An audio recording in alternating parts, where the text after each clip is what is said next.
Comment peut-on défendre des gens qui sont coupables? Ben, c'est notre métier. C'est comme si vous demandiez à un médecin comment il peut soigner des gens qui sont malades. Et il ne manquerait plus qu'il soigne ceux qui ne le sont pas. Oui, ça n'a aucun sens. La question, elle repose sur un malentendu. Le malentendu, c'est de croire que défendre un criminel, c'est approuver son crime. Pas du tout. C'est expliquer son crime. C'est un ténor du barreau, un orateur hors pair. Il est avocat pénaliste depuis 47 ans, officier de la Légion d'honneur et premier vice-bâtonnier du barreau de Paris. Il a plaidé dans de grandes affaires criminelles et politico-financières. Ses clients sont notamment Carlos Ghosn, l'ancien ministre Éric Woerth ou encore le rappeur Joe Starr. Pour notre première interview des grands avocats et des grandes avocates d'aujourd'hui, nous sommes partis à la rencontre de Jean-Yves Le Borgne. Comment s'est déroulée sa première plaidoirie? Quel est son regard sur les autres affaires qu'il a plaidées? Quelle est sa vision de l'avocat de la défense? La prison est-elle vraiment efficace? La justice est-elle politisée en France? Toutes ces questions, nous allons les lui poser.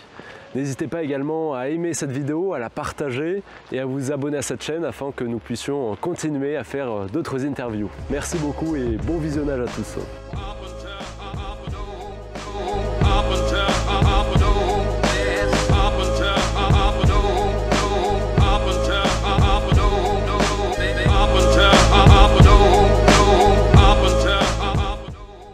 Bonjour Maître Le Borgne, merci Bonjour. beaucoup de nous faire l'honneur d'inaugurer notre série d'interviews des grands avocats et des grandes avocates d'aujourd'hui.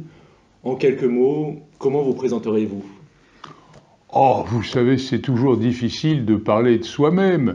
Ou bien on plonge dans une sorte de modestie qui est une manière de se déconsidérer. Je ne sais plus quel auteur disait « Ne dites jamais du mal de vous-même, on finirait par vous croire ». Ou bien on est au contraire dans un discours laudatif qui est ridicule de prétention. Alors écoutez, je ferai l'économie de cette présentation. Je suis avocat depuis longtemps au barreau de Paris. J'y ai connu beaucoup de joie et je pense que nous allons en parler plus en détail. Et justement, qu'est-ce qui vous passionne dans votre métier d'avocat pénaliste? C'est difficile à dire, vous savez, parce qu'une passion qui serait objectivée, déterminée, complètement circonscrite, ne serait pas une passion. Une passion, c'est quelque chose qui vous habite, qui vous fait marcher, qui vous fait vous lever le matin, qui donne un sens à votre existence. Alors, qu'est-ce que c'est que ce je ne sais quoi qui motorise un individu? On va voir. Vous avez commencé par faire des études de philosophie à la Sorbonne. À quel moment l'étudiant que vous avez été en philosophie s'est-il dit « je veux devenir avocat pénaliste » ?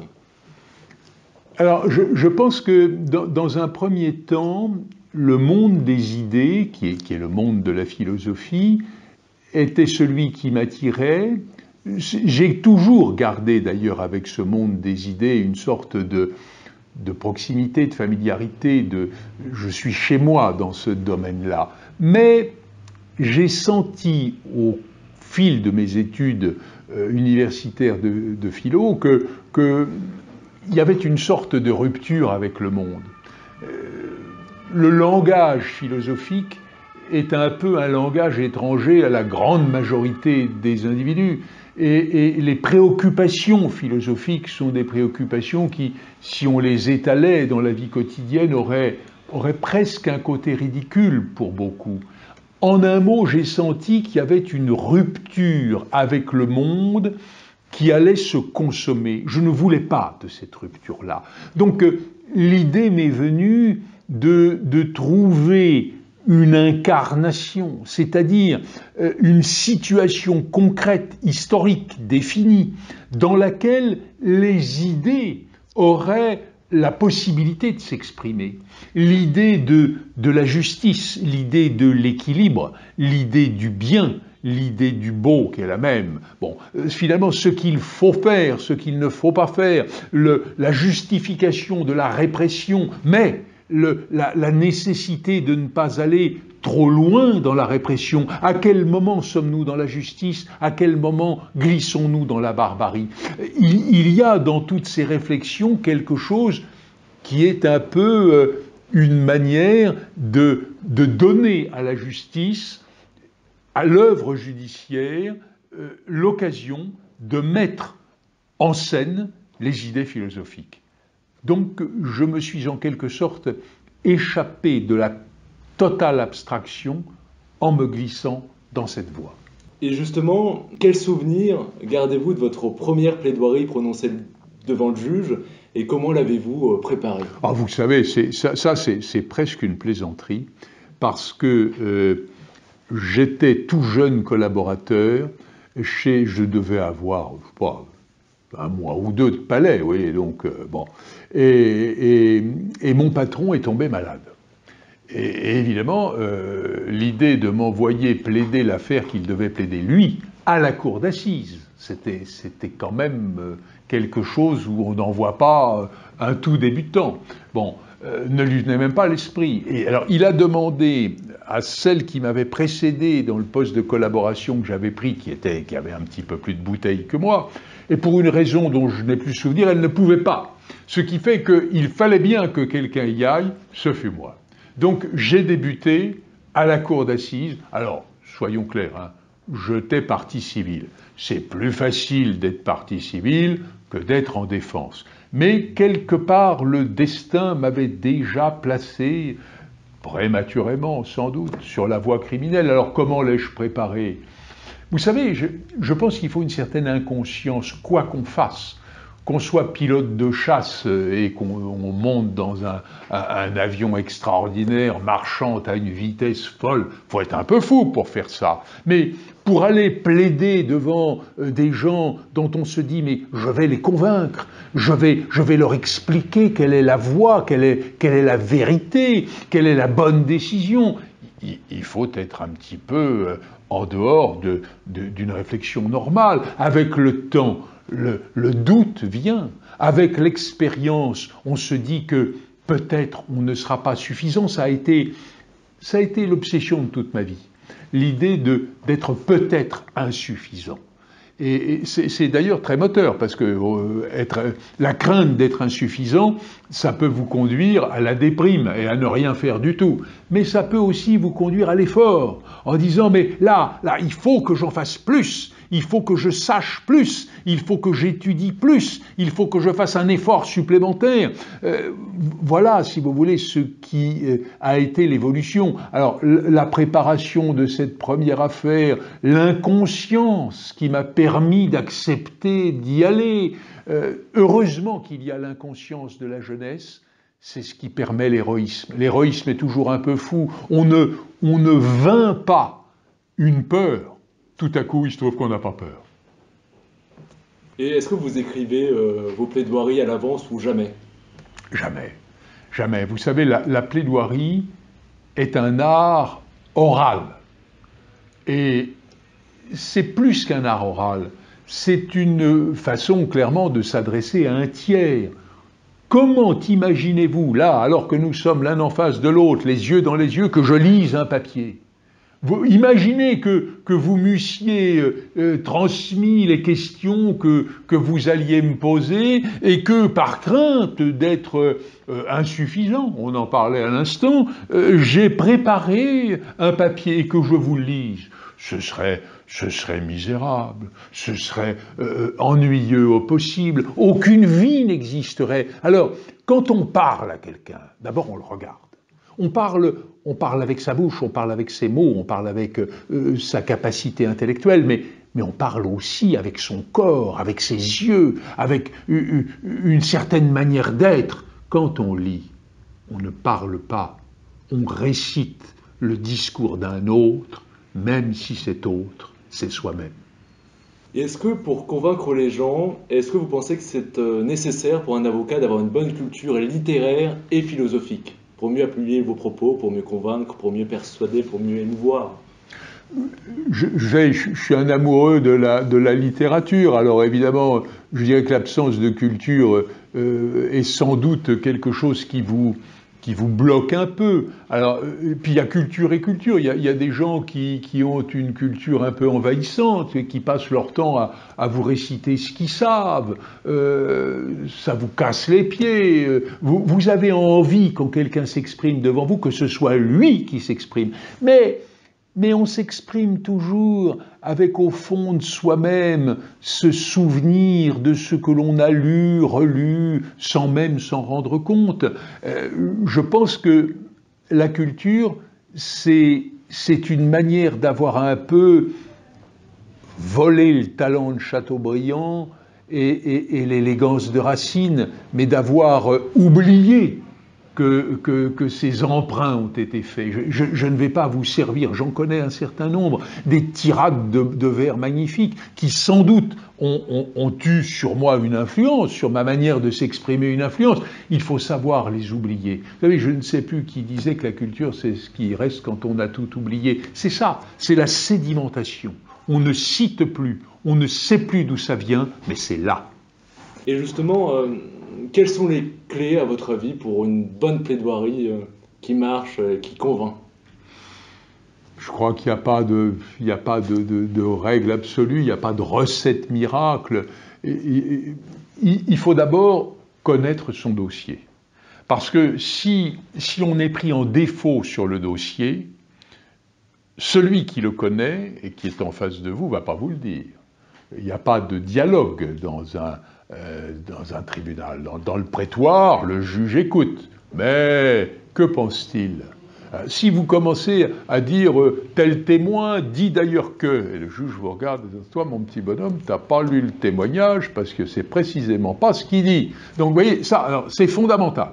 La crédibilité, l'autorité vient de la connaissance du jugement. Après, il y a la construction d'une argumentation. Il ne s'agit pas d'aller se rouler par terre en disant le pauvre garçon, il a volé parce qu'il avait faim. Tout le monde s'en fout de ça. Vous voyez, hein. La question est de savoir, en quelque sorte, presque, le mot est excessif, mais justifier le crime. Alors on ne justifie jamais le crime, mais ramener l'action de quelqu'un qui est un criminel ou un délinquant dans l'ordre du demi-acceptable. C'est-à-dire, au fond, presque dire, oui, il a fait ça. Quand il est acquis qu'il l'a fait, parce que vous avez les situations où vous plaidez qu'il ne l'a pas fait, que les preuves qui sont apportées sont insuffisantes et que finalement on le poursuit à tort. Ça, je dirais que c'est presque le plus facile, ça, parce que là, ça devient du démontage. C'est en quelque sorte, vous estimez que tel élément l'accuse. En réalité, cet élément ne l'accuse pas, en tout cas pas d'une manière suffisamment convaincante pour que vous reteniez cette preuve. Bon, ça c'est simple. En revanche, la grande majorité des affaires pénales sont des affaires où les faits sont acquis et où, je dirais, la culpabilité l'est aussi. Là où il faut intervenir, parce que si le gars dit oui, c'est moi qui l'ai tué, bon, d'accord, ok, bon, l'avocat il sert à quoi ? Il sert à expliquer pourquoi. Il sert à expliquer aussi à ceux qui sont là, juges ou jurés, que ce qui s'est passé, que cet acte criminel, qui bien sûr est profondément regrettable, s'inscrivait finalement dans une vie, dans un parcours où il était, je ne dis pas normal, mais compréhensible que surgisse tout à coup cette action. Et vous savez, il y a, on le voit bien d'ailleurs dans l'opinion publique, il y a ce qu'on ne peut pas accepter. Il y a ce qui est scandaleux. Et puis, à partir du moment où un geste normalement inadmissible, vous commencez à le comprendre, vous commencez à l'excuser. Vous commencez à dire que cette pulsion, je ne sais pas moi, si vous prenez par exemple un crime passionnel aujourd'hui, le crime passionnel, c'est pas quelque chose qu'on aime beaucoup, hein, bon, mais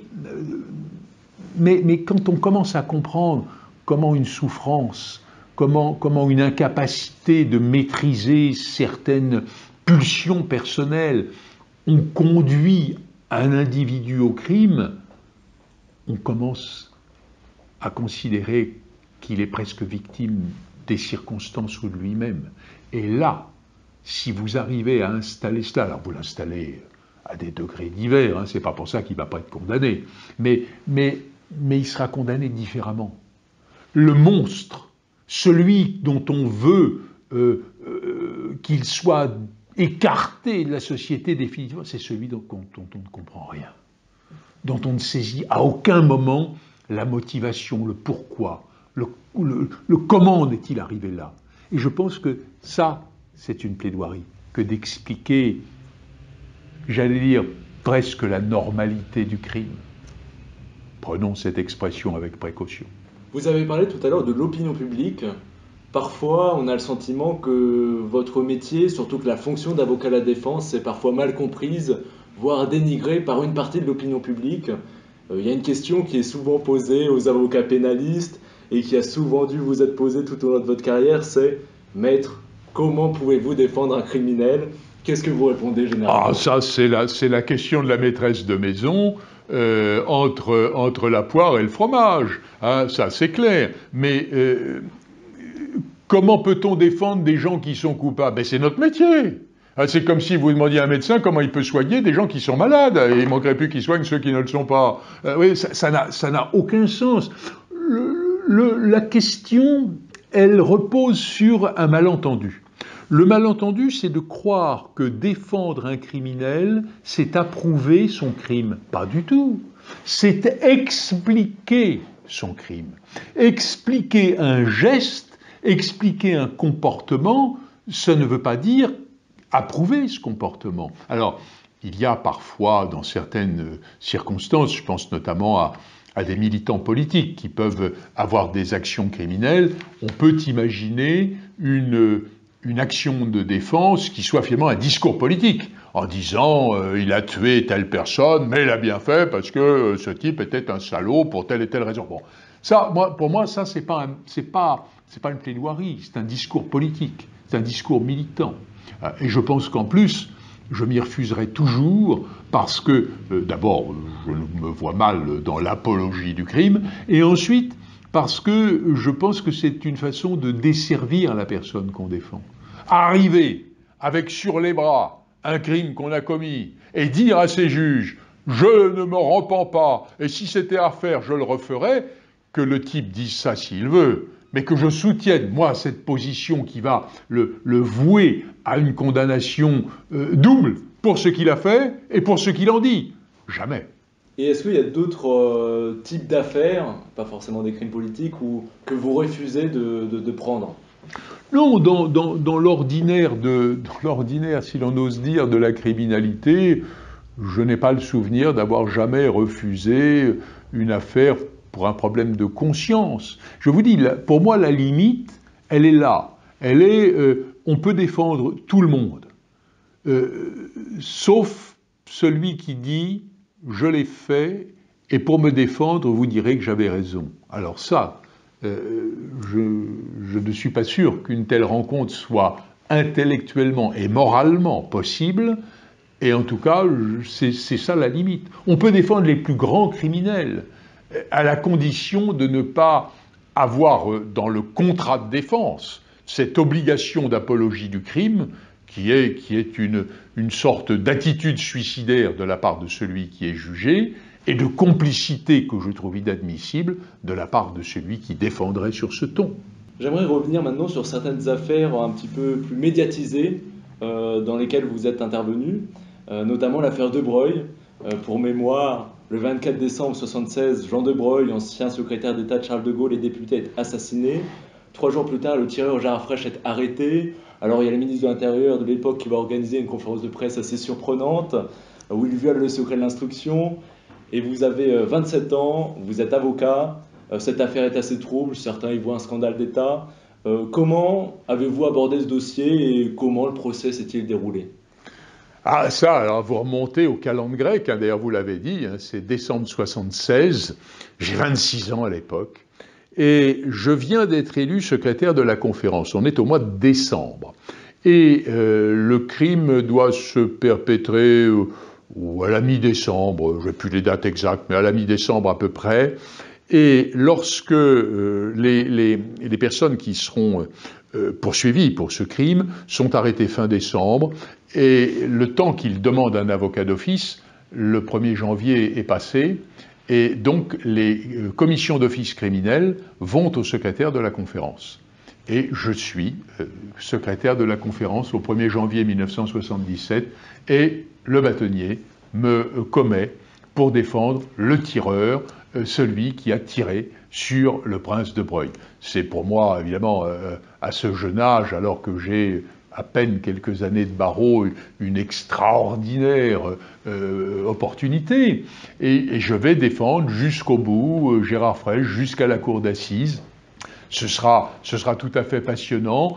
Effectivement, ce dossier, alors, il y avait à l'époque, si vous voulez, des situations tout à fait étonnantes, parce que quand on a 26, 27 ans, peut-être 28 ou 29, quand j'ai plaidé l'affaire, on n'a pas le même statut que le vieux crocodile du barreau qui est dans cette affaire. Si vous voulez. Je me souviens qu'à l'époque, ce vieux crocodile, il sait que je l'aime bien, il ne me voudra pas de l'avoir appelé ainsi, s'appelait Roland Dumas. Roland Dumas défendait une personne clé dans cette affaire, et lui était le maître un peu de la défense. Mais il avait ce talent, c'est pas un talent d'ailleurs, je crois que c'est une qualité d'homme, de n'avoir jamais d'attitude paternaliste et hautaine à l'égard du jeune confrère que j'étais, lui qui était déjà un avocat consacré et qui serait,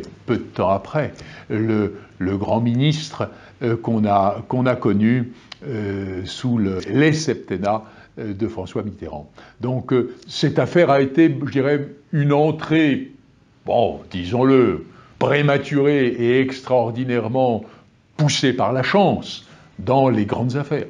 Et vous avez parlé de Roland Dumas, avocat qui a plaidé dans beaucoup, si ma mémoire est bonne, dans pas mal d'affaires politico-financières. Vous avez vous-même défendu Éric Woerth dans l'affaire Bettencourt. Alors pour mémoire, il s'agissait d'enregistrements pirates qui avaient été diffusés dans la presse en 2010, qui selon certains auraient remis en cause la probité de M. Woerth, qui était ministre du Budget. La presse crie au potentiel conflit d'intérêts, de nombreux politiques appellent à sa démission, il est mis en examen en 2012, et au final, il est totalement relaxé en 2015. Dans ce type d'affaires où la machine médiatique et politique s'emballe, l'avocat que vous êtes a-t-il intérêt à s'exprimer dans les médias, à les utiliser, ou au contraire, vaut-il mieux qu'il se taise et qu'il fasse, pas profil bas, mais qu'il les fuit autant que possible? Comme toujours dans la vie, il n'y a pas de règle absolue. Certaines affaires, et celle-là notamment, se déroulent dans l'opinion publique avant de se dérouler dans le prétoire. Quand on est un homme public, quand on est un ministre en exercice, et que tout à coup vous tombe sur le dos l'idée que vous auriez pris l'argent de Madame Bettencourt pour la campagne électorale, hein, soyons clairs, c'était pas autre chose, et que, parce qu'il y avait aussi cet aspect des choses, vous auriez bradé un champ de course alors qu'il appartenait à l'État, pour faire plaisir à je ne sais quel élu. Enfin, on invente des situations. Le soupçon est quand même extraordinairement dynamisant pour l'imagination. Tout ça fait que vous êtes quand même obligé de donner une réponse immédiate. Parce que le vieux dicton populaire qui ne dit rien consent, c'est pas pour rien que ce dicton existe. L'homme public qui ne vient pas dire « c'est faux, je n'ai jamais reçu d'argent de cette femme », s'agissant de Madame Bettencourt, « c'est faux, je n'ai pas bradé ce champ de course, je l'ai vendu parce que c'était la politique immobilière de l'État, insufflée par le chef de l'État à un tarif normal », eh bien, il faut expliquer ça. Et je me souviens que très vite, je me suis retrouvé dans la cour du ministère et qu'Éric Woerth m'a dit « il vaut mieux que ce soit vous qui y alliez ». Et j'y suis allé. Et il y avait même ce petit détail, on ne se connaissait pas encore très bien, et il me dit, je vous dirai ce que vous voulez, je ne veux pas vous mettre la pression, c'est un homme délicat, courtois, et puis au moment où je quittais le bureau pour descendre dans la cour, c'était à une belle période, je ne sais plus exactement, c'était en juin ou quelque chose comme ça, il faisait beau, donc tous les journalistes étaient là, groupés dans la cour, et j'arrivais pour leur parler. Il m'attrape par le bras et me dit « Vous dites ce que vous voulez, hein, mais mon avenir est entre vos mains ».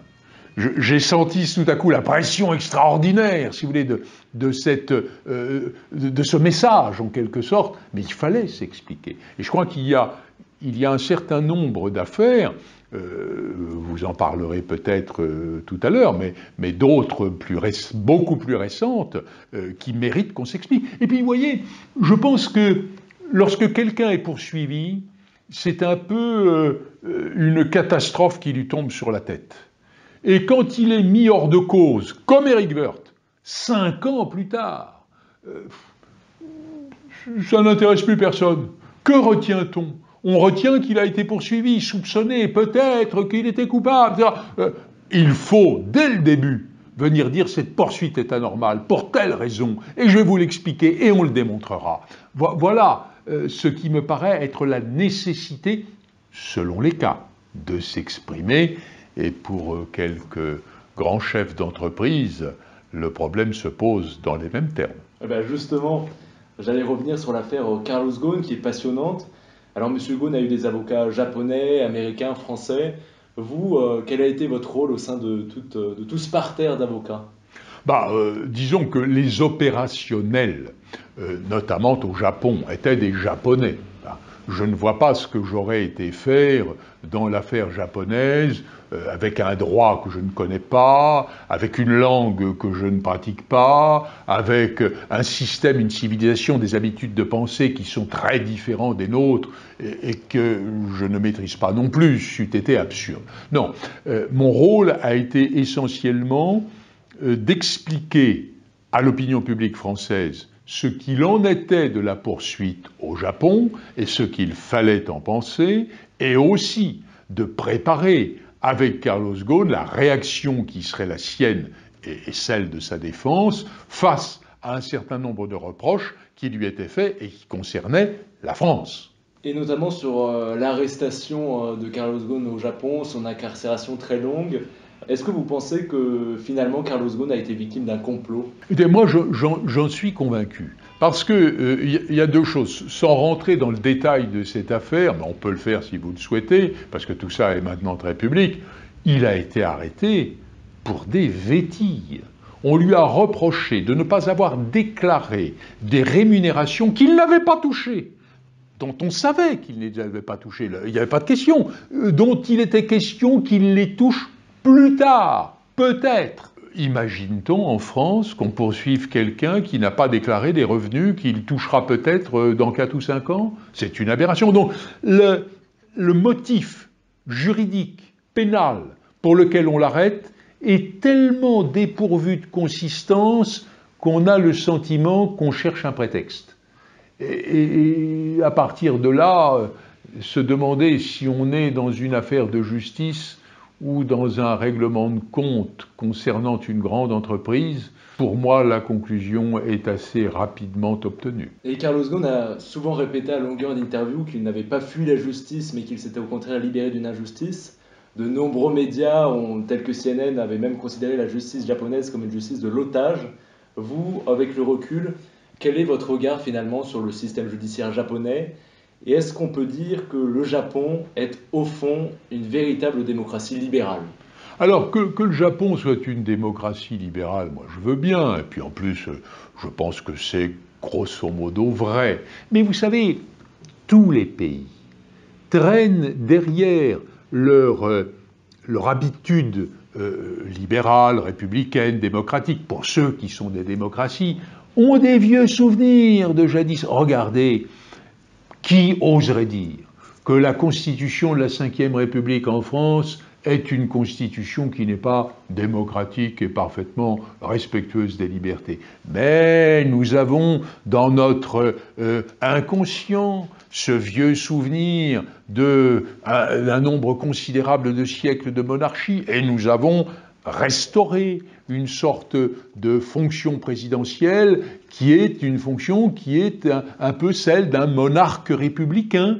Et de la même façon, le Japon, qui est une démocratie, se souvient de ce système impérial qui avait quand même quelques racines dans l'irrespect de la liberté. Et quand on voit que la garde à vue, c'est 20 jours, qu'il y a 98% et peut-être même un peu plus de personnes interpellées qui reconnaissent les faits qu'on leur reproche. Moi, je veux bien que les Japonais soient si extraordinaires qu'ils n'interpellent que des coupables, mais enfin, c'est bizarre quand même. C'est, oui, le système, le hostage system que vous citiez tout à l'heure, ça consiste finalement à placer l'individu soupçonné dans un rapport à l'autorité de l'État tel que le respect qu'il doit à l'État implique qu'il confesse sa faute.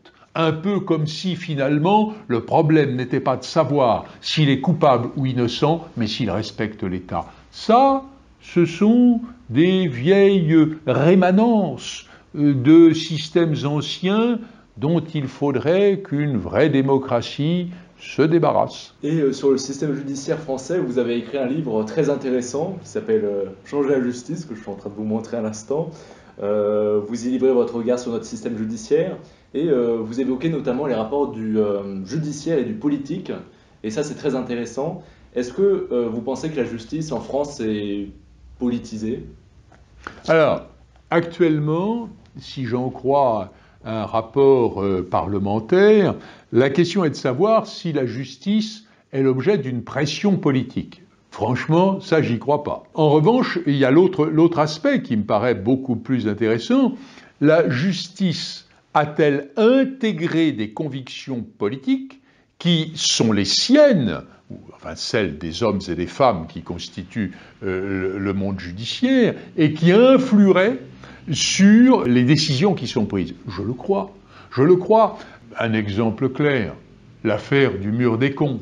Là, si vous voulez, il y avait des détestations personnelles, ad hominem, qui se faisaient jour. Alors, lorsque ce procès s'est déroulé, pas si longtemps, 1 an peut-être, quelque chose comme ça, qui n'a pas passionné l'opinion. Ça l'a passionné quand l'affaire a surgi, et puis quand le procès a eu lieu, ça n'intéressait plus grand monde. J'étais partie civile dans cette affaire pour un certain nombre de députés qui avaient eu l'honneur d'être affichés sur le mur des cons, et j'entendais des magistrats qui venaient nous expliquer, oui, nous avons des convictions politiques, oui, nous sommes orientés de telle et telle manière, mais quand nous revêtons la robe et que nous montons à l'audience, nous oublions tout.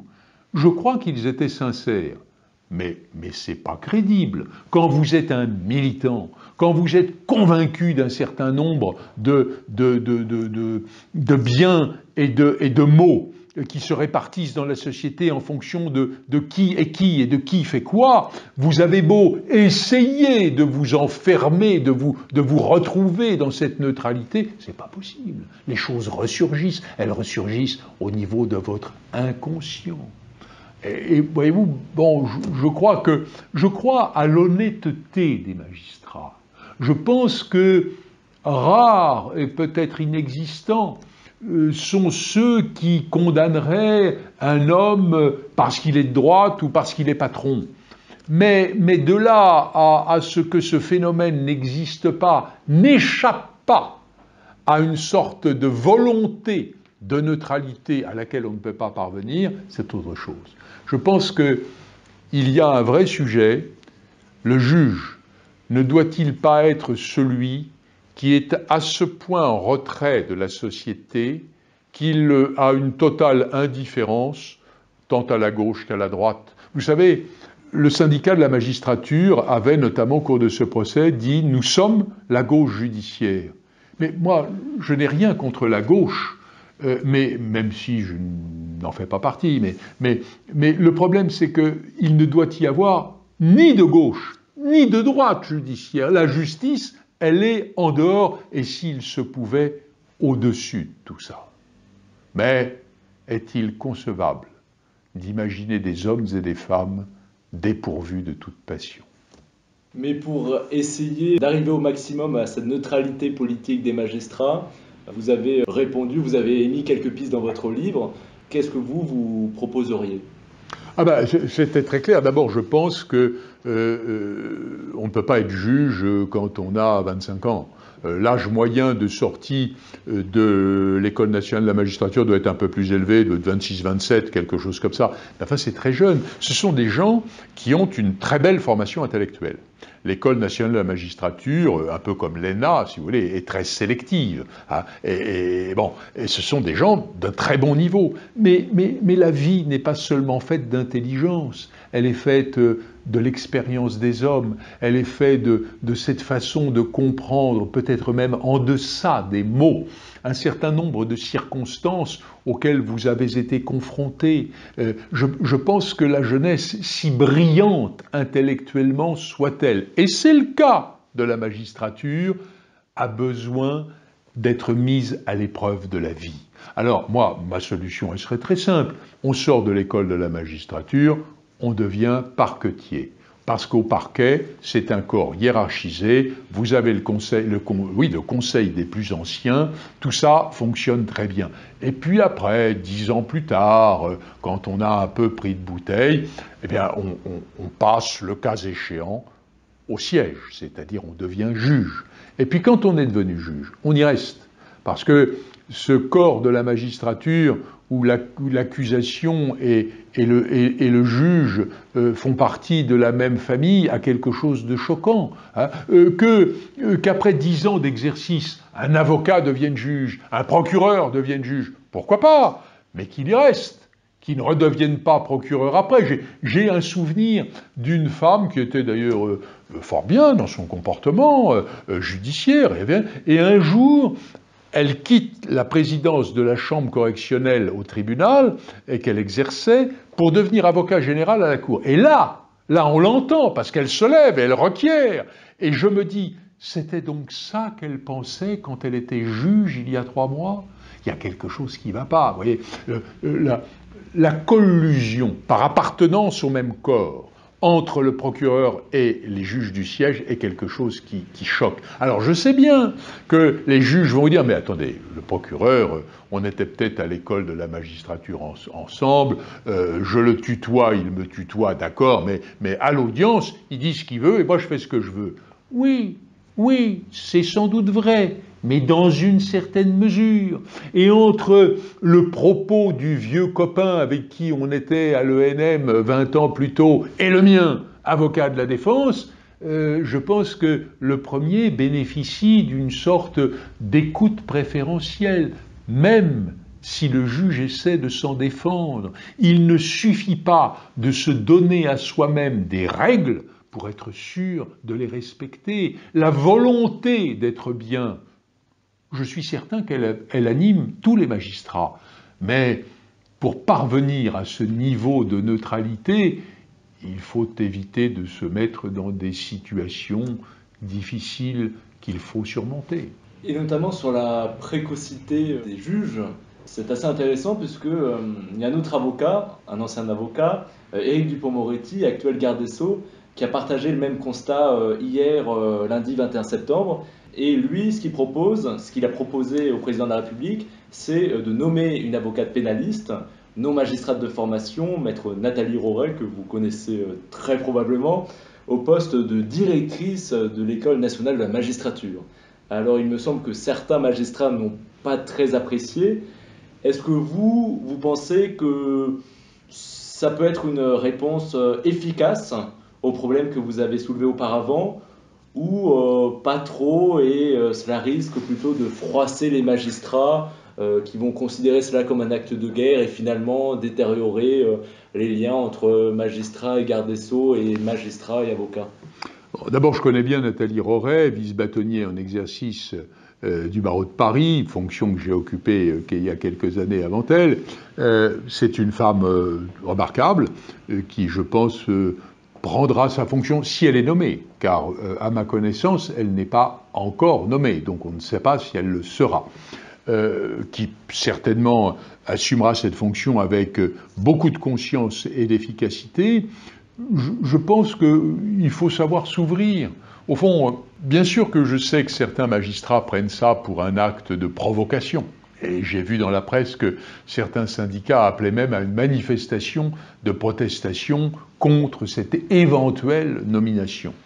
Mais je crois qu'au fond, pourquoi pas un magistrat dirigeant l'école de formation du barreau? Moi, ça ne me choquerait pas du tout, mais absolument pas du tout. Mais nous sommes selon une vieille expression, la famille judiciaire. Alors la famille judiciaire, comme dans toutes les familles, il y a parfois des drames, hein, bon, et des déchirements. Mais j'ai connu, puisqu'hélas je suis avocat depuis très longtemps, j'ai connu un temps où cette parenté était une réalité. Où finalement, pour vous donner une anecdote, quand j'étais secrétaire de la conférence, il y a 40 ans, le président, nous plaidions les flagrants délits, ce qu'on appelle aujourd'hui les comparutions immédiates. Le président, vers 19h, à l'audience, me faisait un petit signe pour que je m'approche de lui. Et quand j'étais tout proche de lui, nous pouvions parler à voix basse. Il me disait, dites donc, Maître Lebong, là, hein, on va peut-être pas trop traîner parce que je voudrais bien qu'on aille dîner vers 20h, 20h30. Et nous allions dîner tous ensemble. Et ça nous paraissait tout à fait normal. Avec le procureur, c'était un peu... On s'était frappé, mais comme des boxeurs sur le ring, d'une manière sportive, si vous voulez. Avec le président, il y avait parfois eu des échanges un petit peu musclés, mais on faisait partie de la même famille. Et je pense que la présence d'un avocat à la tête de l'École nationale de la magistrature, ça veut dire une chose, que la magistrature n'est pas un monde clos sur lui-même, qu'il fait partie de la société comme les avocats en font partie, et qu'il faut qu'il n'y ait pas d'entre-soi, ni au barreau, ni dans la magistrature. Est-ce que cette convivialité-là, à votre avis, est-ce qu'elle existe toujours aujourd'hui ? Plutôt avec les jeunes avocats, ou au contraire, les relations entre magistrats et avocats s'est vraiment distendu, détérioré ces dernières années? Il existe certainement encore, ici ou là, des relations qui s'apparentent à celles dont je vous ai parlé et qui ont 40 ans, mais je pense que globalement, les relations se sont détériorées et que pour certains magistrats, l'avocat, à défaut d'être peut-être l'ennemi, est un peu un gêneur. Et ça, c'est quelque chose qu'il faut casser. Il faut qu'en réalité, que nous puissions nous parler normalement, selon ce que les institutions, parce qu'un procès, c'est pas autre chose qu'un dialogue, hein, selon ce que les institutions imposent. Nous ne sommes pas porteurs d'un message dont il faut absolument se méfier pour le rejeter. Je ne dis pas non plus qu'il faille suivre l'avocat dans toutes les propositions qu'il peut faire. Le problème est de se parler, de s'écouter, de s'entendre, je dirais, avec une certaine bienveillance. Mais la bienveillance avec laquelle j'écoute ne suppose pas que je me plie à ce que vous m'expliquez. Mais je prends en considération, parce que la valeur à mes yeux est réelle, votre propos. Après, je tranche.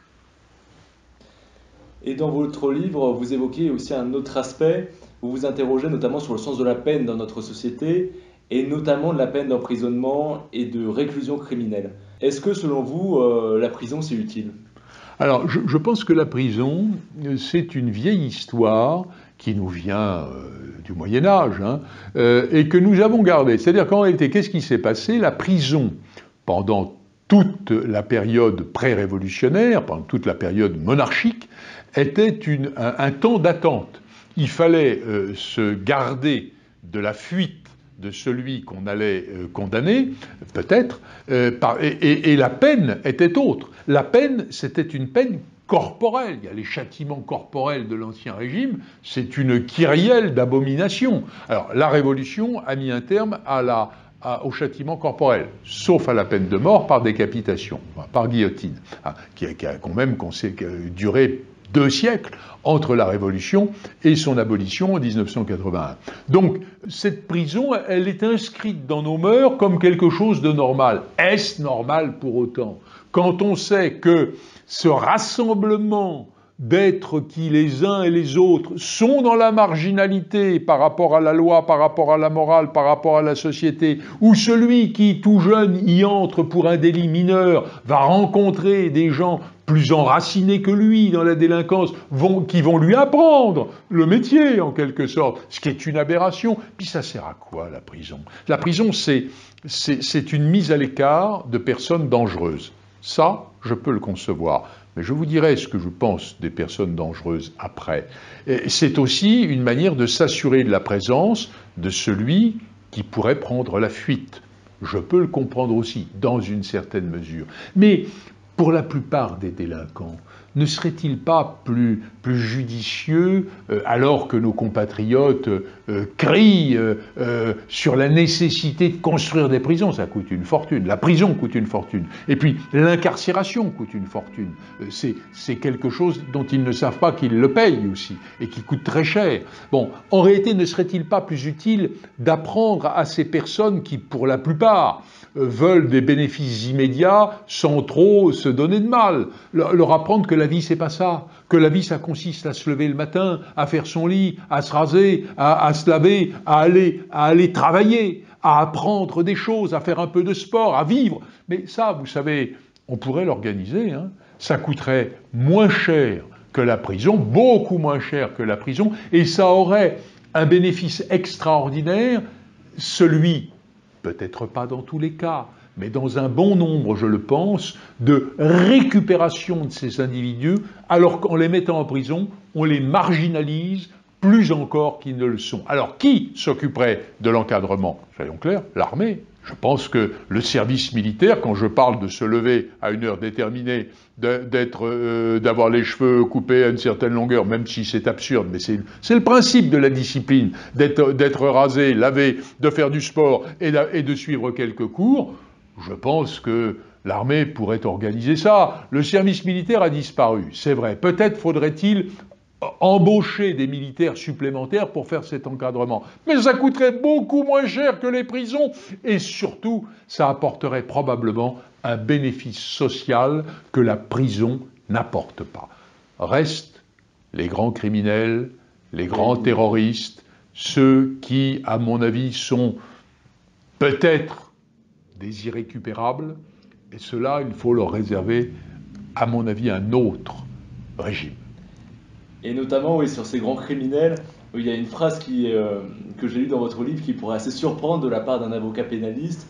Vous avez dit que pour ces grands criminels que vous avez évoqués, il faut les éliminer socialement. Qu'est-ce que cela signifie? Il faut les mettre à l'écart de la société, tout simplement. Ce que fait d'ailleurs la prison. La prison, c'est pas autre chose qu'une élimination sociale. Alors, c'est une élimination sociale, la plupart du temps, temporaire, et parce qu'elle est temporaire, elle marginalise sur le plan social, et vous avez la réclusion criminelle à perpétuité, qui est, en théorie du moins, une élimination définitive. Je pense qu'un certain nombre de gens, alors je parle là des crimes extrêmement graves, je ne parle pas du cambriolage du coin, soyons clairs. Hein. Un certain nombre de crimes, je pense notamment au terrorisme, je pense à certains grands criminels. Bon, au fond, il y a quelque chose qui, moi, me fait froid dans le dos, l'idée qu'après avoir accompli la peine, la personne puisse se mettre dans un grand centre urbain où personne ne le connaît, et faire quoi ? Et peut-être recommencer. Surtout, je pense aux terroristes, surtout si la conviction profonde de l'individu l'a amené dans un premier temps à un acte terroriste qui pourrait peut-être recommencer, parce que c'est pas un crime de hasard que le terrorisme, c'est une adhésion à une certaine vision du monde. Et je pense que l'élimination sociale, ça consiste à mettre les gens ailleurs. Alors les mettre où ?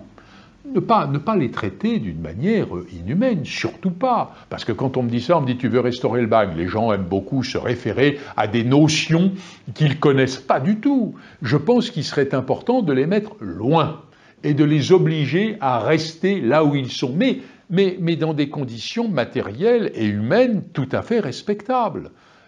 Je pense que quand on est capable de poser une bombe ou d'aider ceux qui posent une bombe, ben moi, si vous voulez, le fait qu'on soit obligé de vivre sur une île au loin, ça ne me choque pas particulièrement. Je pense qu'aujourd'hui, un certain humanisme nous dit que ce n'est pas possible.